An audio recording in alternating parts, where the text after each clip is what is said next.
until you guys are ready. Okay. Can you state your name? Edmund Szudzik Where were you born? in Grand Rapids, And what year were you born? October 16, 1918. Well, I guess we'll start from the beginning. Did you grow up in Grand Rapids here? Yeah, no, we moved on a farm by Wayland when I was 9 years old. So what did you do with your time before you joined the military, like high school or anything like that? Worked on a farm, milked cows, raised pigs, chickens. So why did you decide to join the military? I was selected by my friends and neighbors. I got a letter one day. Uncle Sam wants you. I'm going to stop you guys real quick here. All right, guys. Okay, so you joined because you were selected by the government? Yeah, I joined the military because I was selected by my friends and neighbors. So what did you think about that when you joined? Like, Well, I didn't think much of it. I went to Fort Custer. They gave us the uniforms and shoes. The guy measured my feet. He said, "Man, you got wide feet." I said, "Yeah, that's because I walked behind the plow." He said, "I don't know if I got wide enough shoes for you." And then he found some. He said, "Put them on," and then they had 2 5-gallon pails of sand. He said, "Pick them pails of sand up." And then he had my feet in that machine with the pictures, and said, "Boy, them fit pretty good." so you were at boot camp at Fort Custer? Yeah, I was there, I think I was there 2 weeks or so. And first morning, they called us out. They said, "Pick up them cigarette butts." I said, "I don't smoke." The sergeant said, "Pick them up." And then next day, they put me on KP. And boy, I liked that. What's KP? Work in the kitchen. Oh. And I reported in the morning. One of the cooks said, "Go in the pantry, get that bag of potatoes." It was a 100-pound bag of Idaho potatoes. God, they were beautiful. He said, "Peel them." He gave me 2 great big pots. I said, "How many should I peel?" He said, "That whole bag." So I peeled that whole bag. They cooked them for dinner. And I liked that because I could go in a pantry, get milk, or apple, or orange, whatever I wanted to eat. So what was your basic routine then at boot camp besides doing various jobs the sergeants told you to do? Well, then I was there, I think, 2 weeks. Then we moved to Camp Livingston, Louisiana. And then we had basic training. We went, they put me in a mortar squad. They showed how to shoot it and everything. But we didn't do any shooting there, live ammunition. They gave me a .45 pistol to carry. And I was in that mortar squad when we went to Australia, and then when we went to New Guinea and got in the war, I was still in that. And that worked good, but we run out of ammunition. And Great, we're all set. So you had training with mortar. What other sort of training did you have all at boot camp? oh, we went on maneuvers, and we done, made believe we was fighting. but we didn't do no shooting at each other. And then they took us on a rifle range to shoot. They gave us live ammunition there and targets. What kind of rifles were you using? M1s.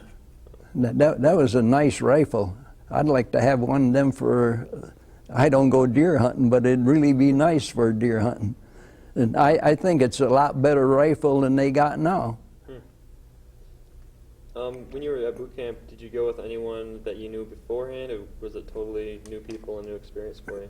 No, that was all new. Before we went, got in the Army, they had a dinner for us in Allegan, and I met one guy.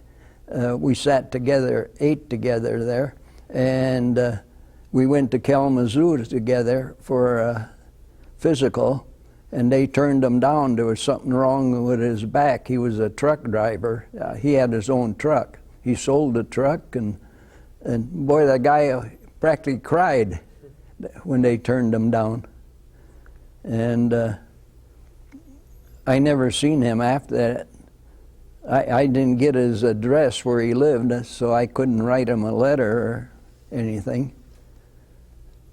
What was your fondest memory of being at boot camp, if any? Well, I met a lot of nice guys. We had a good time there, and you know, and we one nice thing I remember, they used to come around with watermelons on a truck. They'd sell them 50 cents a piece, great big watermelons. We'd buy one, and let's see, there was 5 of us in a tent. We'd take in a tent and take our knives and cut it. Boy, we'd eat watermelon. It wasn't cold, but it tasted good. What sort of training did you have after you got out of boot camp? Well, we went, we didn't have much other training. We went, let's see, from boot camp we went to Massachusetts. They was going to send us to Asia or some dang place. And we was there for about 2 weeks. They changed their mind and put us on a train. We went all the way to San Francisco, and we got on a big boat, lure line they called, and we went to Australia. Then we was in Australia there for a while. Then they put us on another boat, and we went to New Guinea.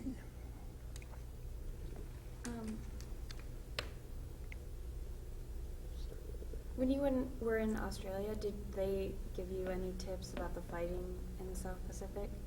No. Well, there wasn't too much fighting. There was quite a few Japs in New Guinea already, but and some of the Australian soldiers were there already. And when we went over there, we joined the Australian soldiers. They helped us a lot. And in New Guinea, it was nice because all there was, Australian soldiers, us, and the natives. And you could tell the natives real easy, you know. They really helped us a lot. They carried ammunition and grub for us, and they really helped us. And boy, there was beautiful coconut groves there. God, there was in rows, them trees, and beautiful coconuts. And I ate more coconut there. I don't care for coconut anymore.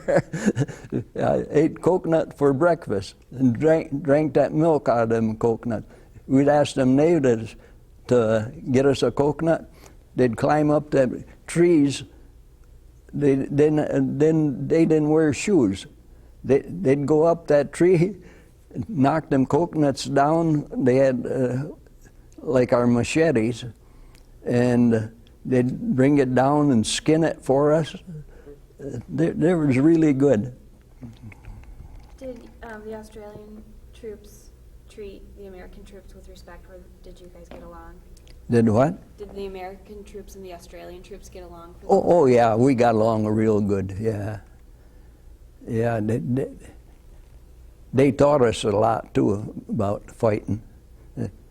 Heck, when we first hit the enemy, I was right next to 2 Australians. And the first night, that one Aussie says to me, I forgot what they used to call us Americans. He said, I hear something. I said, I do too. And it was getting closer and closer, and we both fired same time. It was darker than the ace of spades. You couldn't see a hand in front of your face. And when daylight came, I could touch the bayonet of the Jap. He was laying there. And we didn't argue who hit him. And we didn't go look. I didn't anyway. Whether he was hit twice or once. When did you first arrive in the South Pacific?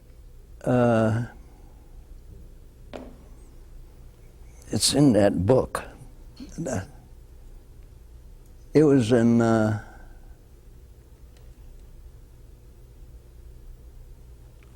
41.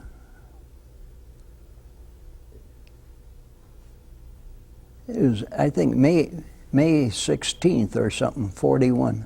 Okay. When you got there, did you keep everything that they gave you in your backpacks, or did you drop some stuff out? What did you keep? Oh, I kept everything. I didn't throw nothing away. Some of the guys, when we went to New Guinea, they threw a lot of stuff away, but I carried half the pup tent and all the mesket and the spoon and knife and fork. And no, I don't think we had a fork, just spoon and knife. No, I guess we did have a fork, come to think of it. What was your first experience in fighting? Well, it was hell. Yeah, that first day when we hit them, we just went over a little river or creek.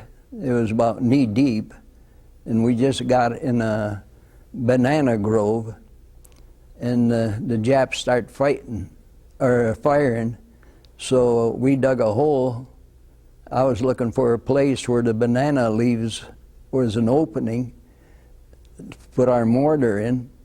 The lieutenant came by, his name was Johnson. He says, don't put it in there, the planes come by, they can see you. Get under a banana leaf. And at training, they said never put it under a tree, because that shell goes up, it hits the least little thing, it'll go off. So that lieutenant was going to court-martial me and the guy that was in the hole with me. He was a corporal. And I said, okay, I'll put it under the tree. I'll show you how to drop it. And you drop it and I'll leave and I'll tell your wife what happened to you. He walked away and didn't say a word.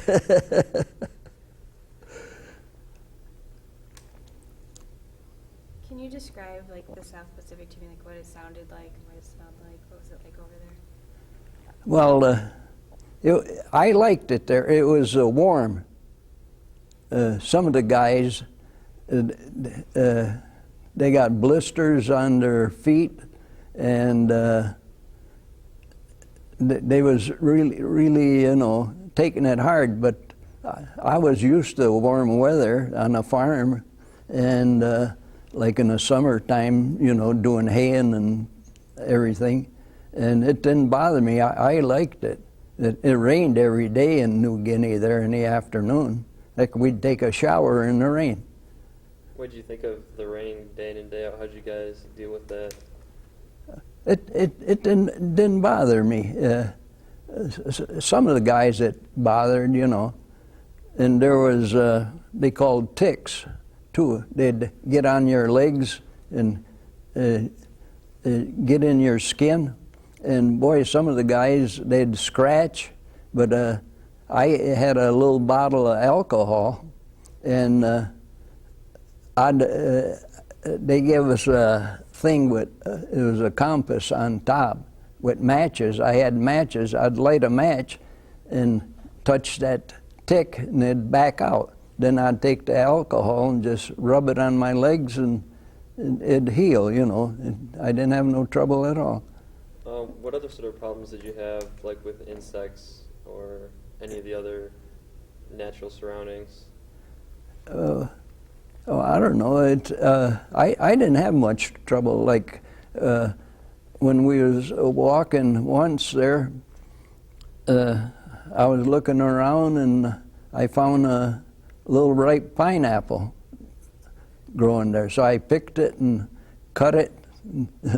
I don't know how many guys we had it wasn't very big, but man, it was nice and ripe, and man, that tasted good. Then we walked a little ways and there was papaya trees.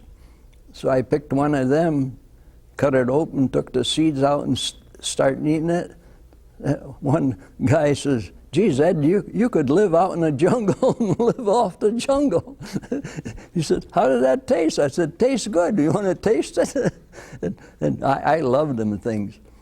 When we came back, we went to Hawaii. I went 4 times, the wife went 5 times. I had a daughter and son-in-law living there. And we went to the store one day. I was going to buy some of them papayas, and my daughter said, "Don't buy any, I'll take you a little ways from our house there. There's an old guy sitting there on a porch. He's got a bunch of trees and he sells them 6 for $1. So my daughter took us up there. I went up to the guy and I said, "You got some papayas?" He said, "Yeah, I got 7 here." I said, "How much you want for it?" $1. "Take all of them," he says. And man, they were good, but you couldn't bring any back from Hawaii. You could buy them over there, inspected, but when we was come back, I looked at them there, and heck, they was half rotten already, you know. So, how often did you get to, when you're in New Guinea, how often were you able to pick food like that? Is it all year round, or is it just seasonal? A lot of time, like in them banana groves, once in a while we'd find some, but I don't know, there weren't too many bananas. And that grove where we first hit them, heck, when we got done, all that was left was the stalks. The leaves were all shattered. What else did you guys have to eat and all that? Oh, they call them sea rations. I called them dog biscuits. I broke my teeth on them things. They were harder than a rock. And then they had canned stuff, hash, and we had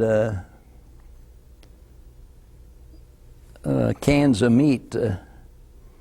I said to the guys, "That's horse meat." It was Australian stuff, and but we ate it and got along. And when after we was in the war for I don't know how many days, we went back to Australia to get replacements. We lost so many guys, and there was a couple of guys from Pennsylvania, Irishmen, and that one guy, Al McNally, he was sergeant. They put me in a rifle platoon then, and he was my sergeant. And then when we went back to New Guinea, he opened up a can of hash. He took a spoonful and he said, "Man, that's dull. I wish I had some hot peppers. I said, I'll get you some hot peppers. So I took my rifle and walked a little ways. Them peppers, they grew wild there, and they were hot. I tasted one, and I thought, I'm going to burn up. I just bit in it and spit it out. So I picked a handful. I said, here, I ain't going to wash them with my water. Use your own. So he took them, he rinsed them off, he cut it in there, and he was eating it. Boy, now that tastes good, he said. And them things were hot. And they were little bitty things. How did you feel about the replacements when they came in?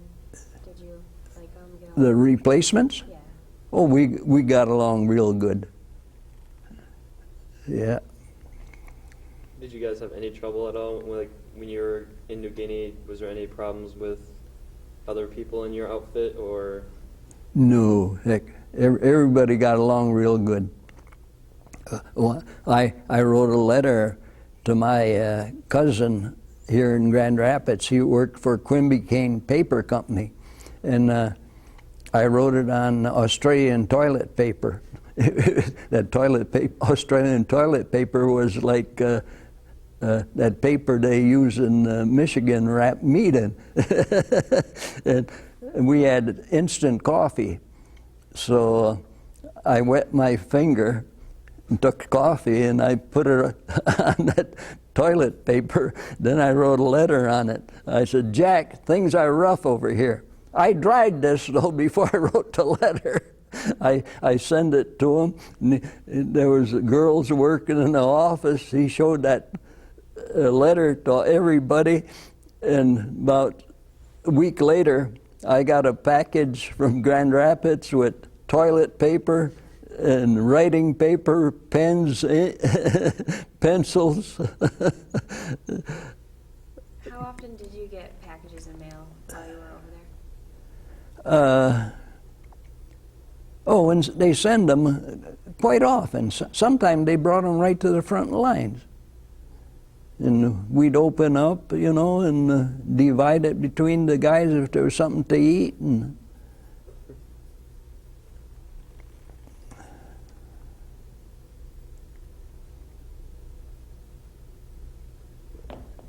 What is your most specific memory from your time in the South Pacific? Is there anything that stands out? well, guy, I don't know. I think what I remember most that one time that Lieutenant Johnson took a bunch of guys. They went out on a patrol. They came back, and he came back by our hole, and he said, we lost Ray Evans. I said, what happened to him? He says, I don't know. We lost him. And I think it was 2 or 3 days later, at night, he came back. I don't know how come he got by all the guys that he didn't get shot. He came back to my hole where I was with this other guy, Frank Carlin. And at Frank Carlin, when we was in Louisiana, we was in the same tent. And he snored like the dickens. Even in New Guinea, he snored like the dickens. And Frank was snoring. I was stayed up watching guard, and this Ray Evans come to my hole. And I don't know how he got through by all the other guys that he didn't get shot. And I had my pistol cocked and aiming, and I could hear him coming closer and closer. And that Ray, he heard Frank snoring, and he says, Ed. And I said, Ray. I raised that pistol, and I almost shot him. Boy, I cried, and I shook. Boy, that was the closest thing. I'd really feel bad if I did hit him.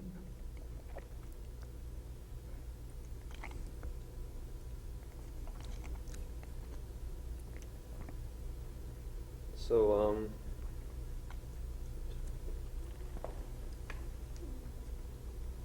Were you yourself ever wounded when you were in battle? Yeah, I was hit twice. I was hit in the back, and I says to this one guy, we called him Kentucky, I said, we better move. And we went, and he jumped in one foxhole, and I jumped in another one. Then I got hit in the leg with shrapnel, and he got hit in the stomach.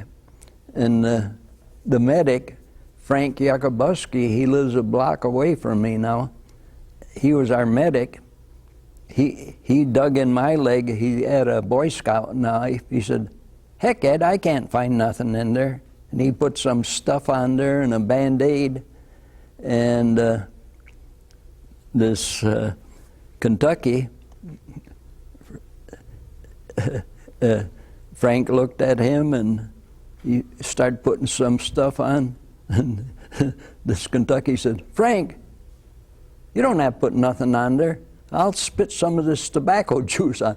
They used to send him some tobacco juice that looked like swamp grass. He used to chew on that and keep spitting that juice out. He spit some of that juice out and it healed and it was all right. Was that shrapnel from artillery or from grenades, or how'd that happen? It was from the grenades. They had rifle grenades. They'd shoot them up in the air and they'd hit a branch because there was all kinds of trees there and that. They'd explode. What was the fiercest fighting that you ever encountered while in New Guinea? One day when we was advancing, about a week before that, Marines came in there, and they came by my hole, and that lieutenant or whatever he was, he said, I'll show you guys how to get them Japs out of here. And they started yelling like the dickens. They woke up them Japs, and the Japs in the holes, they start shooting, and the machine gun opened up. And I don't know how many of them Marines were killed. And I don't think there was any Japs killed. And then they left, and we stayed there for about maybe a week or so, and they said, we're gonna make a raid on them today. So I had a machine gun, and this one guy came by me, said, help me out, Ed, guard me. I said, okay. So he took off, jumped in a hole with a Jap, started fighting with him. They was turning around, and I aimed that machine gun to shoot that Jap, but I didn't dare to fire it because that machine gun, I don't know, you couldn't hold it that still. If I had an M1, I could have shot him. And then that Jap machine gun started firing, so I started firing at them, and I put a 50-round drum through, and then another 20 outfit through, and I put another 20 in, and then I shot about half of that out, and the machine gun just blistered and quit firing. And my buddy, he was over, we had trenches dug in, he was over quite a ways. He pulled me down, he says, Ed, get down, they're cutting the trees right above your head. I didn't even hear them bullets coming by. And so I moved over where he was, and I could see that machine gun. And there was a guy in a hole, he was frozen down there, he had a BAR. I never fired one of them. And I said, where's the safety on it? He showed me, he said, here's a clip of armor-piercing shells. I said, put it in there. So I stood up and I could see that machine gun. They were still firing where I was before. So I took one shot at it. I figured if that's anything like our machine gun, I'll fire right in the center of it. You know, it's the wide.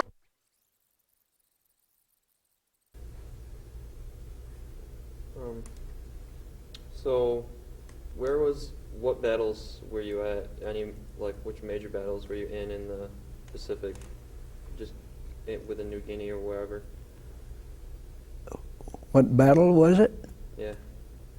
I don't know what battle they called that. We it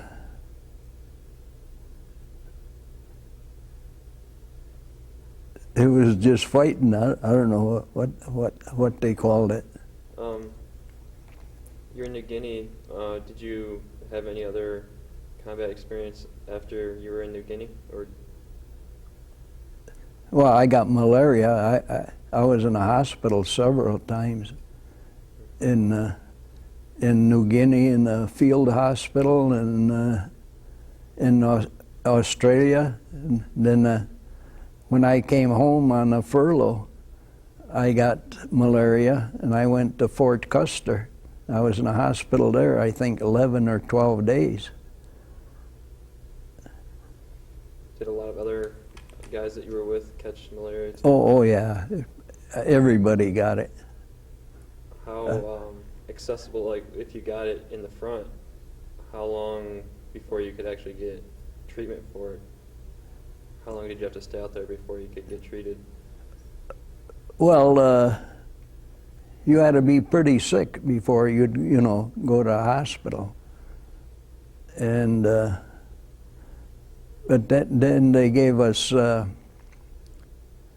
called them Atabrine tablets to take, and a lot of guys, it bothered them, and they got yellow jaundice from that.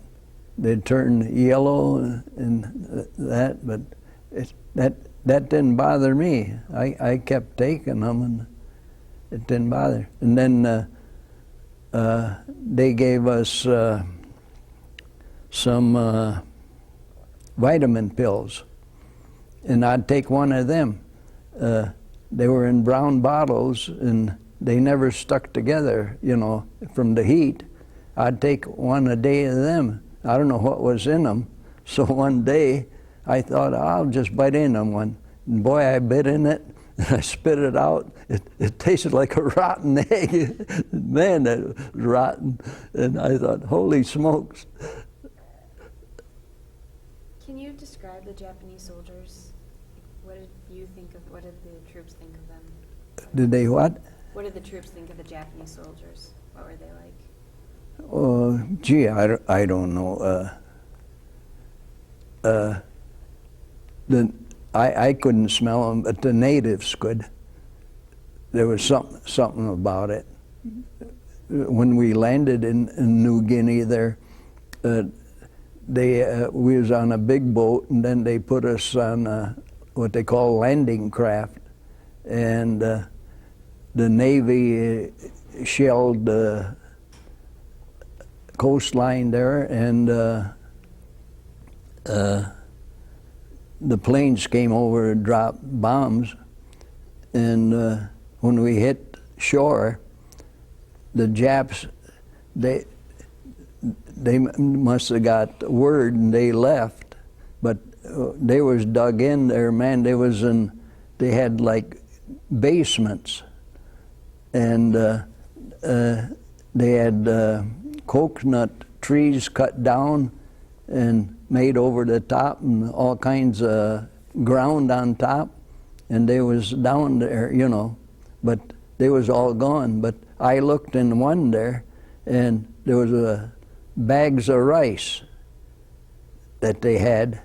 They left, they took off. They couldn't take the rice with them. So the natives were eating that rice. It was really nice rice too. What other sort of things did you get from the Japanese soldiers after just?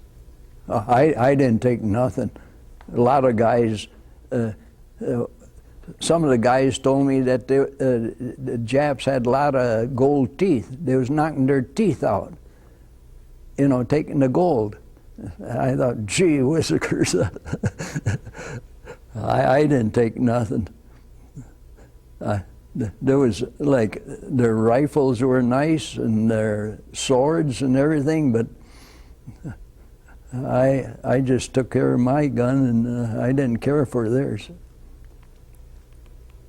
How was like sleeping over there? Were you able to sleep through the night, or was it hard to find like a comfortable place? Oh yeah. We slept in, you know, foxhole, and a lot of guys said when they dug in a hole, water would come. But every hole I dug, we never had water in our hole. But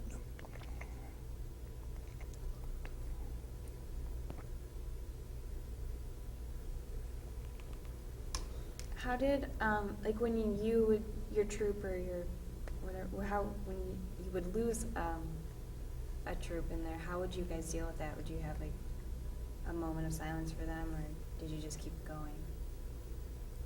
oh, I don't know. We had patience. We'd just sit there and wait, you know. And it never bothered me, you know. Even now, I can just sit there. My wife, she could never sit like that. I said, "You'd make a poor soldier."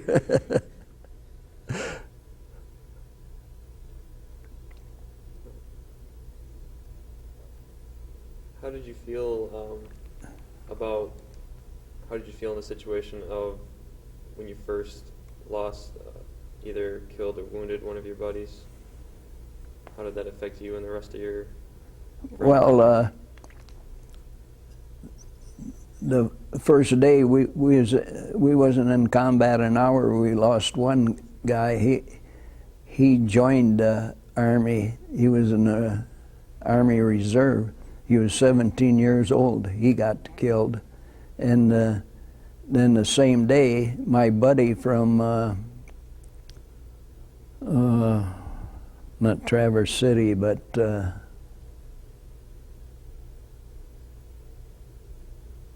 up north there, he got hit. He came by me.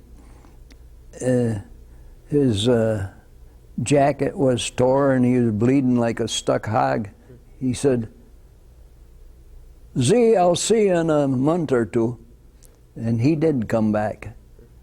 And I seen him after the war, after we got out. He came over, and he was single when he went in, and he come to Grand Rapids to get married. It was a girl from up home he brought there, and that Frank Carlin that I was in the foxhole with, he was best man for him.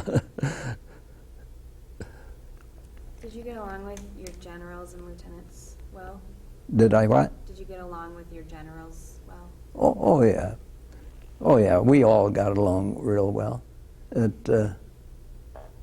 I wish all them guys were living and would come to our reunions, you know, but heck, most of them are gone. What did you think about how they did, like, how did you think about their planning, about where to have you guys go and where to face the enemy? Did you ever consider? I don't know how they figured that out, you know. They always had scouts up in front, you know. They'd find out where the enemy was and that, and I don't know how they figured things out. Was there ever a time where you thought maybe you didn't want to go somewhere? Like, did you ever have any arguments or anything about going wherever? No, heck, if other guys went, I went. How do you think the experience affected you overall? Like, how did you change while you were there? Well, I don't know, we done a lot of praying. And we was glad we survived another day.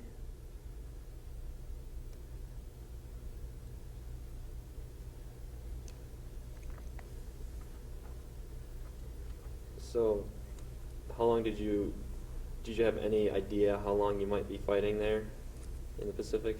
No. What was your reaction to the war coming to an end with the dropping of the bomb and all that? Well, I was home then. I was out of the Army when the war ended, and I worked one day. I got a job at the A&P warehouse. I worked one day, and next day the war ended, and they closed up the place. We all went home. And then on payday, the guys that worked, there before, they got paid for that day. I didn't get paid. The superintendent, he brought the pay, and he says, "Ed, I tried to have them pay you for that day, but you weren't here very long, so you don't get paid." He thought I was going to quit. He felt really bad. I thought he was going to take the money out of his own pocket and give it to me. But how did people treat you when you came back from the war? Were you treated quite a bit differently by your friends and family, or? Oh yeah, real good.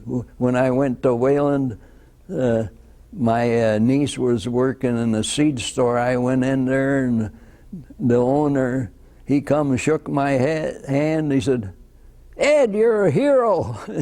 They read in the paper where I knocked out that machine gun and got them Japs, and heck, I'd go to the gas station. I had to have stamps. At that time you had stamps for gas. Heck, they wouldn't take the stamps. Some of them gas stations wouldn't even take the money for the gas. They'd fill the Model A up. And then my sister was driving that car. While I was going, I looked at them tires. There was more vulcanized on there than the original rubber. So I went to that standard station where I always bought gas, and I asked him if he had any tires to fit that. He says, "No, I ain't got any." So I went, he said, "I'm going to Grand Rapids. I'll see if I can find you some." And so I went to town. I went every darn place. I couldn't find any. And then next day I went back to that station. I said, "Did you find any?" He said, "Yeah, I found 2, but I ain't got time to put them on for you." I said, "Well, I can put them on." I said, "You got tubes too, new ones?" He said, "Yeah." So I bought them from him, took them home and put them on. About 15 minutes of tape left. How long were you in the Pacific overall? Guy, I don't remember. I got it in this book down here. That's all right. What was the thing that you were most looking forward to when you were on your way back home? Well, the captain woke me up and this other guy, and we had to go to a certain place there in New Guinea. I forgot what it was, Fitchhaven or something. And we stayed there overnight, and then they put us on a boat, one of them boat that carried supplies to New Guinea. All we had was just the clothes on our back, and the merchant marines, they gave us a blanket. We slept in a hole on that blanket, and they fed us too on the way home. I forgot how many days it took for them, for us to come back. then we hit Australia, and when we got to the doctor, this other guy from Kalamazoo, we was up on a deck there, and there was two beautiful girls downstairs in sweaters and big boobs, you know, waving to us. When we got down off the boat, they were gone. And there was I think he was a sergeant, coming with a little boat there. He said, "Come on, guys, jump in here." Then we went by Alcatraz. The Army had a camp there. They took us to that camp. They examined us, give us clean clothes, said, "Go get a shower, and then we'll give you something to eat." So we showered and shaved, and they fed us. Then they gave us some more clothes. They took us back to San Francisco, gave us money for a train fare, come home. How were you received when you got home? Was there a large crowd of people, or? No. How many people were with you when you were coming back? Was it just you, or Just one other guy. just you and another guy? Yeah. What was the first thing you did when you got home? Did you sleep a lot? My brother-in-law came over. We went to Wayland. I went to A&P store, and there was the same manager still there. I said, "Marion." He shook hands with me, almost pulled me over the counter. I said, "You got any beer?" He says, "Yeah, I just got some." I said, "I got to have a little party. I got to have some beer." He said, "How many cases do you want?" I said, "How many can I get?"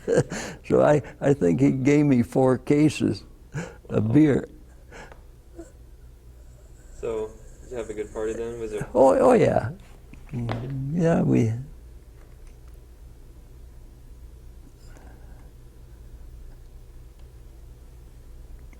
my dad was glad too, because he didn't have any beer for a while. You couldn't buy beer, they said, you know. It was like rationed.